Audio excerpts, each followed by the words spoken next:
말씀의 제목 한번 따라 하십시다. 잃은 양을 찾아 품어주는 자가 천국에서 큰 자입니다. 아멘. 믿음 되길 바랍니다.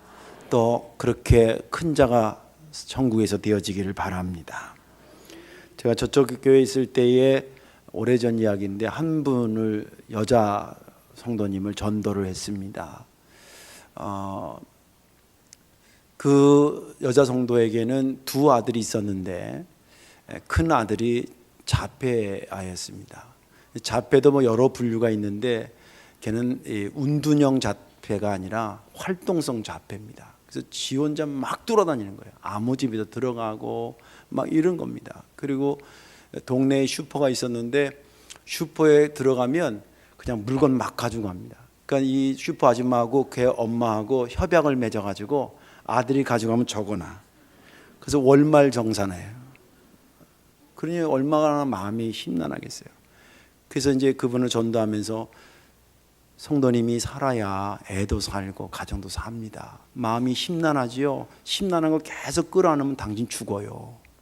그러니까 예수 믿고 밝게 살고 하나님께 기도하고 그래야 됩니다. 그래서 그분이 그 복음을 받아들여서 예수를 믿고 신앙생활을 잘했어요. 근데 문제는 그의 남편한테 있었습니다. 자기 자식이 그러니까 이 동네 창피스럽잖아요. 그러니까 애를 손 한 번 잡고 동네를 다녀본 적도 없고 그냥 퇴근하고 딱 들어오면 문 딱 걸어 잠그고 절대 바깥 출입은 안 하는 거예요. 그리고 행동만 그렇게 하는 게 아니라 마음이 힘나니까 그걸 자꾸 안으로 끌어들입니다. 남편이 그 어디다 섞어서 끌어들이냐면 술에다 타가지고 자꾸 끌어들이는 거예요. 그 이제 부인도 얼마나 힘들어요. 애 둘을 그렇게 키워야지. 그런데 남편이 저렇게 하나도 안 도와주고 싶어 안 도와주는 게 아니라 자기 고민이 크니까 못 도와주는 거예요. 그렇게 이제 시간이 지났습니다. 그래서 이제 제가 가끔 만나기도 하고 또 전화도 걸고 그런데 별로 대답이 없어요. 워낙에 또 그러나 어느 날 저희 교회가 그때 이제 조금 57평짜리가 그 옆에 사택이 있었는데 교회 앞마당에서 비가 주적주적 오는 저녁 시간이었는데 그분이 퇴근하고 나는 교회로 나가다가 딱 마당에서 만난 거예요. 근데 딱 오는 게 벌써 이렇게 딱 흔들리면서 오는 거예요. 그런 사람한테 붙잡히면 목사 하루 종일 힘듭니다. 한 얘기 또 하고 한 얘기 또 하고. 근데 생전 말 안 하던 그 사람이 딱 보더니 아이 목사님 제가 할 말이 있습니다 이러는 거예요. 동시에 두 마음이 드는 거 있죠. 반갑다는 거하고 걱정스러운 거하고 저 입에서 뭔 말이 나올 줄 알아. 그래서 처마 밑으로 오라고 이제 그래서 거기 앉아서 무슨 말을 하고 싶으냐고 그랬더니 그분이 하는 말이 목사님 내가 왜 교회를 안 가는 줄 아세요? 그래요. 그래서 내가 신령한가? 그래서 모르지요. 제가 어떻게 알겠어요? 그랬더니 그분이 이래요. 목사님 아시다시피 우리 둘 큰 놈이 자폐하잖아요. 저는 하나님한테 원망스러워서 안 가요. 내가 뭔 죄가 많아서 내 큰아들을 저런 아들을 줬냐는 거예요. 아니 내가 줬어 왜 나한테 따지고 그래.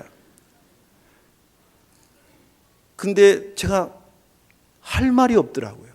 물론 신학적으로 교리적으로 할 말이 없는 게 아니라 심정적으로 내가 걔 어떻게 하고 돌아다니는지를 아니까 그 아버지가 나라고 해도 정말 그랬겠어요. 그래서 그냥 다 들어줬어요.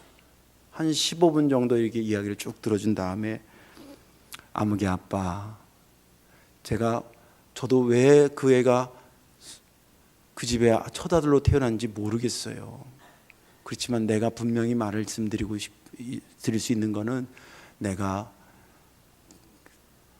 그 사람이 이제 개인 택시를 하려고 지금 개인 택시 하기 전에 무슨 이렇게 무사고 경력을 쌓아야 된대. 그래서 일반 회사 택시를 하고 있어가지고 늘 조마조마하면서 사고 안 나게 그렇게 하던 중이었거든요. 그래서 그거 하나만 반듯하게 하고 있었어요. 그래서 내가 당신 무사고 나도록 기도하고 있고 애들 위해서 원인은 모르지만 기도하고 있고 당신 가정을 위해서 기도하고 있습니다. 제가 해줄 수 있는 말은 이것까지입니다. 그리고 앞으로도 계속 기도할 것입니다. 그때 이러고 갔어요. 그래서 다음 날 이제 그 부인이 그동안 이제 신앙생활 잘해서 집사가 됐는데 그 집사를 만나서 여보가 아니라 여보세요. 어저께 당신 남편 만났는데 이런 얘기를 하더라. 그랬더니 그 집사님이 남편의 숨은 이야기를 저한테 해주는 거예요. 사실은요, 목사님, 우리 남편이 이 화성의 큰 감리교 중에 조암감리교가 있어요. 그 조암감리교의 장로님 아들이에요. 중학교 때까지 교회 학생부 열심히, 여기 잘 들어라 니네들, 중학교 때까지 학생부 열심히 나갔다는 거예요. 근데 공부 좀 잘하니까 수원에다가 학교를 고등학교를 보낸 거예요. 근데 조암하고 수원이 이게 차로 1시간 이상 거리기 때문에 도저히 통학이 안 되니까 글로 유학을 보낸 거예요. 자취방을. 그러면서 이런 양이 되고 말았어요.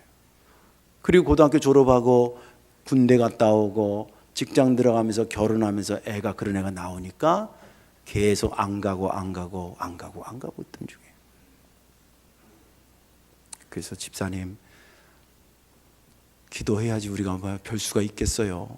저도 기도할 테니까 집사님도 절대 낙심하지 마시고 기도하시자고. 그러면서 그 가정을 위해서 계속 기도했습니다.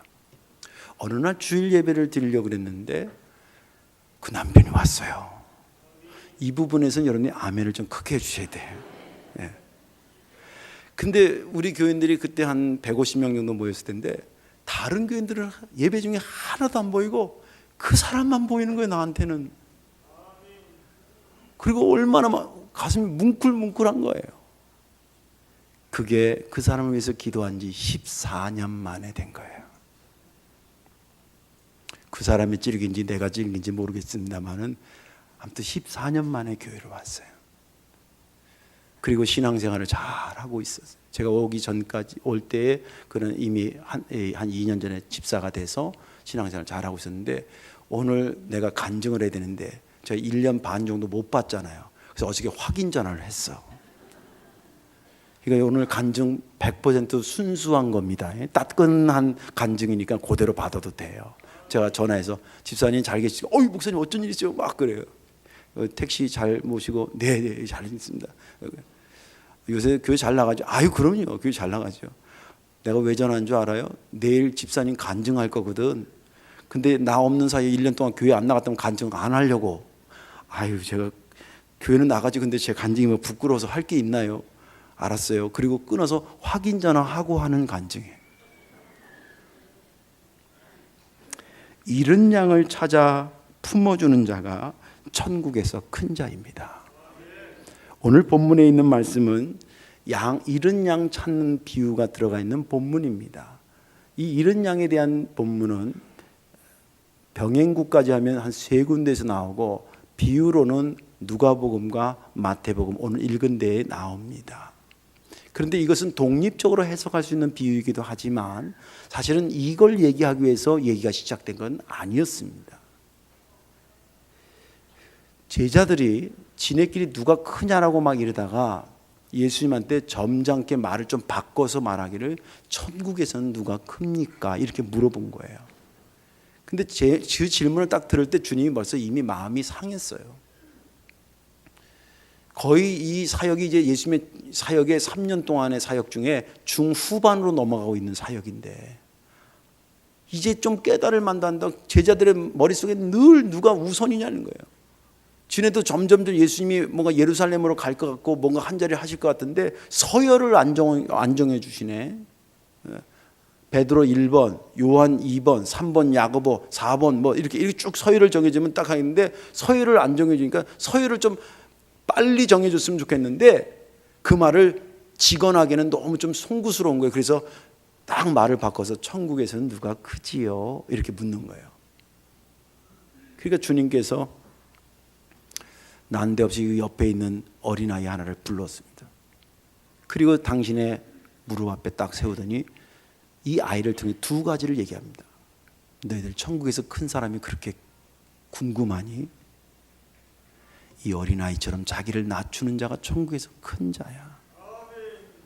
또 한 가지는 비록 너희들이 볼 때 작고 보잘것없는 이 아이지만 이런 작은 자를 잘 보필하고 보담아주고 잃어버리면 찾으러 가지고 그런 사람이 천국에서 큰 자야. 작다고 보잘것없다고 집가집게 이러면서 무시하고 잊어버리도 찾지 않고 그런 사람, 차라리 목에다 연자맷돌을 메고 깊은 바다에 빠지는 게 훨 나아. 연자맷돌이 뭔지 아시죠?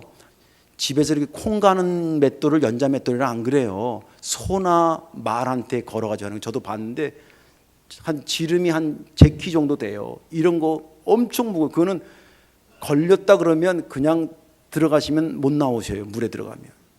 그러니까 그런 과장법을 지금 주님이 쓰시는 거예요. 그러면서 이야기가 조금씩 더 격앙되기 시작했습니다. 니네 손과 발 중에서 작은 자를 무시하고 찾지 않는데 그 사람하고 실족해 하는데 쓰임받는 손과 발이 있어? 찍어버려! 작은 자라고 네가 깔보고 네 눈으로 그렇게 한 적 있어? 그런 눈 빼버려! 그거 갖고 지옥에 들어가는 것보다 차라리 네 눈 빼고 그렇게 한 손발을 자르고 장애자를 가지고 천국 가는 게 훨씬 나아. 왜 그런 줄 알아? 네가 볼 때는 별것 아닌 것처럼 보일지 몰라도 하나님이 그를 위해 천사를 보내고 그 천사가 늘 하나님 앞에 보고하고 있어. 그러면서 이런 양 비유를 얘기합니다. 한 목자가 100마리 양을 아주 사랑스럽게 키웠는데 어느 날 다 몰고 온 것 같은데 세어보니까 한 마리가 비었어. 해가 지어서 누역누역 어두워지는데 그 목자가 그날 저녁밥이 목에 들어가겠냐? 그 99마리를 놔두고 그 한 마리를 찾아서 막 가가지고 어떻게 해서 겨우 찾아가지고 막 기뻐하면서 돌아오는 그런 목자의 심정을 너네들이 좀 아느냐? 작고 잃은 양을 찾지 않는 것은 하나님이 원하는 바가 아니다. 하나님 뜻이 아니다. 여기까지가 본문에 있는 말씀입니다. 저는 올해 목표가 잃은 양 찾아 품어주는 해로 제 머릿속에서 나온 계획이 아니라 하나님이 저에게 주신 성도교회 주신 사명이라고 믿습니다. 그래서 그 말씀을 가지고 그 계획을 가지고 어떻게 말씀으로 나눌까 본문을 찾아서 읽고 은혜 받고 가져온 것입니다. 오늘 말씀에 여러분 은혜 받으시고요. 올 한 해 동안 저 목표를 향해서 달려갈 것입니다. 물론 저렇게 하다가 그래도 안 오는 사람도 있을 수 있습니다. 그거는 그거지만 우리에게 주어진 사명은 오늘 말씀을 가지고 붙잡고 가는데 1년 동안 오늘 들은 말씀이 여러분들의 행동의 축이 되기를 주의 이름으로 축원합니다. 왜 우리는 잃은 양을 찾아야만 하는 것일까? 그 첫째는 하나님의 바람이기 때문에 그렇습니다. 오늘 14절에 보면 이와 같이 이 작은 자 중에 하나라도 잃는 것은 하늘에 계신 너희 아버지의 뜻이 아니니라. 제가 성경을 이제 매일 보는데요. 뭐 구약 또 시편 쪽에 또 복음서 쪽에 또 서신서 쪽에 이렇게 매일 정해놓고 보는 게 있는데 성경을 볼 때 정신을 바짝 차리고 보는 부분이 있습니다. 어느 부분이냐면 문장 중에 하나님의 뜻이니라 이런 단어가 나오면 앞뒤 문맥을 깊이 봅니다. 그리고 또 하나님이 원하셨다 뭐 이런 말이 있잖아요. 그러면 깊이 봅니다. 왜냐하면 목사의 사명이라는 게 별거 아니잖아요. 하나님의 뜻을 알고 그 뜻을 알려주는 것을 가슴에 품어서 성도들에게 그 뜻을 전하고 설득하고 기다려주고 그래서 그들과 함께 그 뜻을 향해 가는 게 목회자 아니겠습니까? 그렇기 때문에 제가 시간 그에 임하는 하나님의 뜻도 살피지만 성경에 있는 하나님의 뜻이라는 단어가 나오면 이렇게 알고 이것을 전해주고 해야 되겠구나 그런 생각으로 정신을 바짝 차리고 그 부분을 읽습니다. 여러분들의 입장에서 본다고 한다면 여러분들 예수 믿어서 복 받자고 예수 믿는 거 아닙니까? 예수 믿어서 저주받고 싶어서 이 자리에 지금 앉아있는 분 계십니까? 아무도 없습니다. 그러면 제가 복의 비결을 가르쳐 드릴게요. 복은 하나님으로부터 오기 때문에 하나님의 뜻이 무엇인지를 먼저 빨리 발견하십시오. 그리고 그것을 안 될 때 안 되더라도 최선을 다해서 그 뜻을 따라가십시오. 그러면 반드시 때가 되면 하나님께서 그 인생을 복되게 하실 것입니다. 그런 맥락에서 오늘 본문에 보니까 하나님의 뜻이라는 단어가 나오는 거예요. 그러니 제가 정신을 바짝 차리고 받겠어요? 안 받겠어요? 본 거지요. 하나님의 뜻이 어떤 것이었냐면, 하나님은 작은 자 중에 하나라도 잃어버리는 것을 원하지 않는다는, 이게 하나님의 뜻이라는 거예요. 하나님은 왜 그렇게 작은 자한테 집중하는 것일까? 하나님한테는 그런 충실하게 잘 따라오는 아홉 마리의 충실한 양이 있는데 그거랑 비교될 수 없을 정도로 작은 99분의 1밖에 안 되는, 100분의 1밖에 안 되는 그 존재한테 왜 하나님은 그렇게 신경을 쓰고 계시는 것일까? 왜냐하면 우리가 말하는 작은 자의 개념과 하나님이 말하는 작은 자의 선정의 기준이 달라서 그런 거예요. 우리는 작은 자라 그러면 그가 사회적 업적이 작다든지, 직장이 별 볼 일 없다든지, 가진 것이 없다든지, 배운 게 짧다든지, 뭐 키가 작다든지, 아직 나이가 어리다든지, 이런 것을 총체적으로 해서 작은 자라고 봅니다. 그러나 하나님은 작은 자, 큰 자를 업적 위주로 보는 것이 아니라 생명의 관점에서 봅니다. 생명의 관점에서 보면 99마리랑 한 마리 더 소중하고 99마리 더 소중한 거예요. 이게 우리가 믿는 하나님의 바람이고 원하시는 뜻이라는 거예요. 왜 그러냐면 그것은 모든 생명, 지금 현재 잃어버린 한 마리나 99마리나 하나님에게 있어 모든 생명은 당신의 형상으로 지음받은 거예요. 그렇기 때문에 숫자적으로 이것을 나눌 수 없고 그게 업적으로 그를 나눌 수, 평가할 수 있는 것이 아니, 내 형상으로 다, 잃어버린 저놈도 당신의 형상으로 지음받았다라고 하는 거예요. 제가 부끄러운 저희 가족사를 좀 말씀드릴게요. 오늘 듣고 잊어버려야 돼요. 그걸 통해서 계속 나를 울고 먹으면 나 힘들어져요. 약속하시는 거예요? 우리 아버지 형제가 4남 3녀였어요. 막내 작은 아버지가 7번째에서는 6번째예요. 근데 거의 개차반이었어요. 우리 할머니 얘기로 말하자면 초등학교를 다닐 때에 아들이 간 학교 횟수보다 당신이 간 학교 횟수가 많대. 들을 귀 있는 자는 들을지어다. 그리고 나와가지고 그냥 맨날 쌈박질하고 맨날 그렇게 살았어요. 결국은 그가 40대 초반에 죽었는데 그것도 쌈박질하다, 술 먹고 쌈박질하다가 죽었어요. 할머니 마음을 아주 갈기갈기 찢어놓고 갔어요. 내가 중학교 1학년 때인가 그 소식을 들었는데 참 안 됐죠. 자기 삼촌이, 작은 아버지 죽었다는데 좋을 리가 있어요. 그런데 한편으로는 내 저럴 줄 알았다, 그런 거가 드는 정도 있잖아요. 그럴 정도였어요. 근데 그때 이후로 우리 할머니한테 없던 버릇이 하나 생겼어요. 가끔 저녁에 술을 드시기 시작했어요. 술을 드시고 맨날은 아니었는데 어느 정도가 딱 고조가 될 때 한 번은 당신의 가슴을 그렇게 갈기갈기 찢고 죽은 그 막내 아들의 이름을 부르면서 대성통곡을 하는 거예요.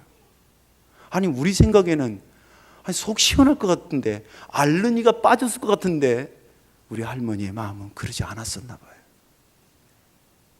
나중에 제가 커서 자식을 낳고 성경을 깊이 보면서 생각이, 그 할머니의 울부짖은 그 소리가 곧 우리 하나님이 이른 양 한 마리를 향해 부르짖는 울부짖음이었지 않나, 그런 생각을 하게 됐습니다. 그겁니다.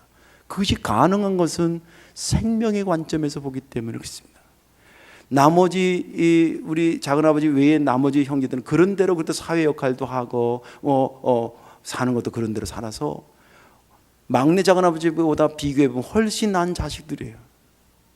근데 그 자식들을 부르면서 운 적은 없는데 그렇게 당신이 낳은, 당신이 10달 동안 복중에 가지고 있다가 응애하고 산고를 겪고 난 자식이라서 그분만이 갖고 있는 그러한 아름다운 마음이었던 것입니다. 하나님이 이런 양에 대해서 사실은 따져보면 잃어버린 한 마리 보면 문제가 많아요. 제가 양 키우다가 목사가 되신 분이 이제 양의 생리에 대한 책들을 쓴 걸 보니까 왜 한 마리가 잃어버렸겠어요? 여러분, 목자가 잘못 인도한 거예요?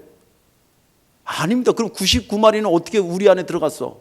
잘 인도했으니까 들어갔지. 이 목자는 100점 만점에 99점 맞은 사람이에요. 그래 안 그래요? 예수님도 12명 중에서 한 명 실패했잖아요. 그런 거 보면 예수님보다 훨씬 나은 목자일 수도 있어. 99명이나 데려갔으니까. 근데 이 한 마리는 왜 잊어버리냐면 지가 먹는데 정신 팔려가지고, 또 이런 사람이 변명은 많아요. 자기가 먹다 보니까 다 자기를 두고 살았었대. 웃기는 소리하고 다 거기 99마리도 먹고 싶었는데 저기 목자가 얘들아 이제 오늘은 그만 가야 돼. 그러니까 먹고 싶지만 목자의 음성을 듣고 따라 나선 사람들 아니에요? 그러고선 교회 나간 다음에 뭐라 하면 성덕교회는 사랑이 없다는, 지는 사랑 비비 다 꽂아가지고 없는 존재가 교회가 뭐 목사님이 설교가 어떻다는데, 아이고, 잃어버린 한 마리는 사실 문제가 많아요. 제가 언제 한번 차 타고 가다가 어떤 아줌마, 한 60대 아줌마가 이렇게 개를, 애완견을 이렇게 들고 나다가 어떻게 줄을 놓쳤어요. 근데 이 개가 한 2m 정도 후루룩 달려갔다가 이 60대 아줌마가 좀 엉덩이가 큰 아줌마인데 가서 줄 잡으려면 또 후룩 하고 그래요. 그 때문에 내가 차를 못 가는 거예요. 슬슬 가면서 빵빵거릴 수도 없고 막 그 장면을 보는 겁니다. 무슨 말인지 상상이 되죠? 줄 잡으려는데 개가 가니까 저놈의 개 그러고 가가지고 하다가 서너 번 하다 잡았어요. 그러더니 막 개를 개 패듯이 패는 거예요. 왜 너는 내 주인 손에서 해야지 네가 자꾸 가냐 이거예요. 길에 한 대로변에. 되게 잃어버린 것들은 잃어버린 것 자체에 문제가 많아요. 문제가 없어서 우리가 그들을 찾아가자는 게 아니에요. 이유는 딱 하나예요. 주님이 바란다니까. 그냥 거기에 순종하는 게 성도 아니겠어요? 우리가 아무리 계획을 세워도 그분이 이루셔야 이루신 거고, 우리가 아무리 좋다고 생각해도 그분이 아니면 아닌 거고, 우리가 싫은 것 같아도 그분이 기다는 것이 그게 우리가 복받는 비결 아니겠어요? 이런 양한테 문제가 많지만 주님이 그분을 포기하지 않는다는데 우리가 먼저 포기할 수 없는 것 아니겠습니까? 오늘 이제 연초에 이른 양 찾아 품어주는 해입니다. 이렇게 선포를 하면 여러분들 마음에 두 가지 마음이 들 거예요. 하나는 아유 잘됐다. 그때 그 나갔는데 누구 좀 돌아왔으면 좋겠다. 그런 마음과 또 그러다 또 어떻게 또 딴 거 그 나가서 아주 좋았는데 그 다시 들어오는 거 아니야? 이런 걱정스러운 마음이 동시에 들 수도 있어요. 있잖아. 아니 나갔을 때 주여 응답해 주셔서 감사합니다. 이런 인생들이 있거든요. 근데 그 사람들도 포함시키려고 그래요. 왜? 그때에 오늘 이 말씀에 순종하십시다. 그 사람이 잘했다는 것 아니에요. 그러나 주님이 그걸 원하시니까 그래 순종하자는 겁니다. 두 번째로 왜 우리가 그렇게 이런 양에 대해서 찾아서 만나고 끌어안아줘야 되냐면, 잘 들으세요. 이런 양을 찾지 아니하면 나 역시 많은 것을 잃게 되기 때문입니다. 오늘 본문에 보면 예수님의 말씀이 성경에는 그렇게 쓰지 않았는데 본문 내용을 잘 분석해 보면 예수님의 말이 점점 격양되어 가는, 그리고 고조되어 가는 느낌을 받습니다. 몇 가지 추론하는 이유가 있어요. 첫째는 질문 자체가 예수님은 싫었어요. 아까도 얘기했잖아요. 그런 병행구가 마가복음에 되어 있고 누가복음에 있다는데 마가복음에는 이렇게 기록되어 있어요. 제자들에게 물으시되 너희가 길에서 서로 토론한 것이 무엇이냐 하시되 그들이 잠잠하니 이는 길에서 서로 누가 크냐라고 쟁론하였습니다. 지네들끼리 막 티격태격하고 막 이게 좋은 대화가 아니라 서로 격론이 이러는 것을 예수님이 듣고 시침 뻑 뛰고, 야 니네 아까 뭐 때문에 이렇게 막 핏대 올리고 얘기하고 그랬냐? 그러니까 지네끼리 했다가 우리 서열 정하려고 그랬어요 이러면 좀 민구스럽잖아요. 그러니까 아무 소리도 안 하고 가만히 있는데 성경 기자는 말하기를 저들이 누가 높은지를 서로 쟁론하느라고 그랬다라고 기록하고 있다. 그리고 나서 예수님이 오늘 본문처럼 어린아이 하나를 데리고 옵니다. 이 어린아이처럼 자기를 낮추고 이런 사람이 큰 자야. 그래서 마가복음에서의 저기랑 이 오늘 읽은 마태복음 연결시키면 이게 격조에게 말을 바꿔서 천국에서 누가 크냐 이렇게 말을 했지만 실은 지네들 서열 정하고 싶다 그런 거예요. 근데 주님이 그게 답답한 거예요. 이제는 말귀를 알아들을만 하고 내 뜻을 좀 알만도 한 나이가 되고 그 시간이 흘렀는데 아직도 당신의 뜻을 모르고 있는 거예요. 얼마나 답답했겠어요. 그리고 나서 주님께서 아까도 얘기했지만 작은 자라고 무시하고 그 사람 실족시킨 거 있어? 연자 맷돌 메고 막 깊은 방에 빠져요. 나가 죽으라는 얘기는 아니지만 내가 가만히 두지 않는다는 거예요. 그러면서 그 다음에 그걸로 끝나는 게 아니라 점점 말씀이 고조되더니 니네 중에 혹시 지금 네 손발 아까 얘기한 눈 그거 가지고 사람 실족시키고 넘어뜨리고 그런 적 있어? 그럼 빼버려. 차라리 잘라버려. 그러신 거예요. 왜 그런지 알아? 그 사람들을 위한 하나님이 천사 보내고 있어. 그리고 보다 보니까 11절이 없어요. 여러분 성경에 11절이 있어요? 11절 보세요. 오늘 본문에 11절이 있어요 없어요? 없음 써있죠. 왜 없을까를 생각해 봤어요. 지금 막 계속 격양되게 올라가는데 왜 없을까? 사실은 신학적으로는 원본에 그게 이게 파피루스라는 이런 것들이 훼손이 돼가지고 없는 거예요. 근데 뭔가 맨 처음에 있었던 거예요. 있었는데 그 내용이 무엇이었을까? 아무도 모르죠. 하나님만 아시죠. 근데 제가 추측하기는 아마 이렇게 기록됐을 것 같아요. 격양된 예수가 한숨을 깊이 내쉬더라.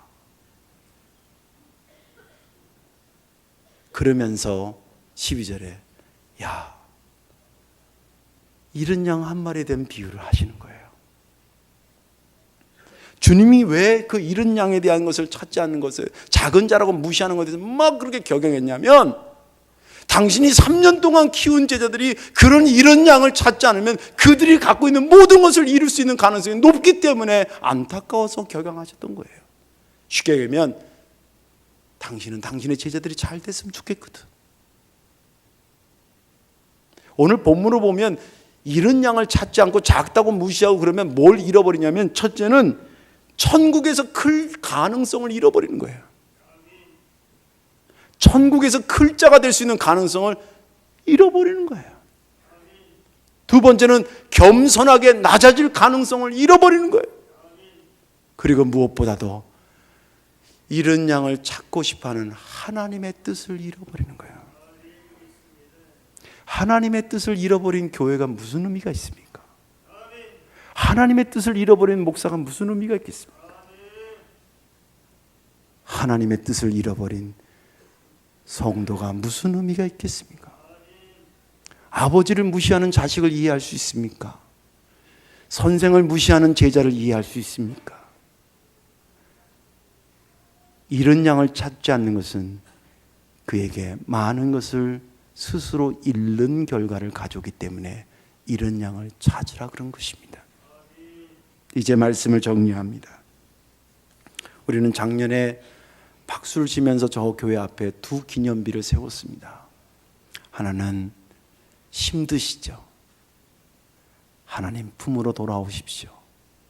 또 한쪽에는 당신의 구원, 하나님의 바람입니다.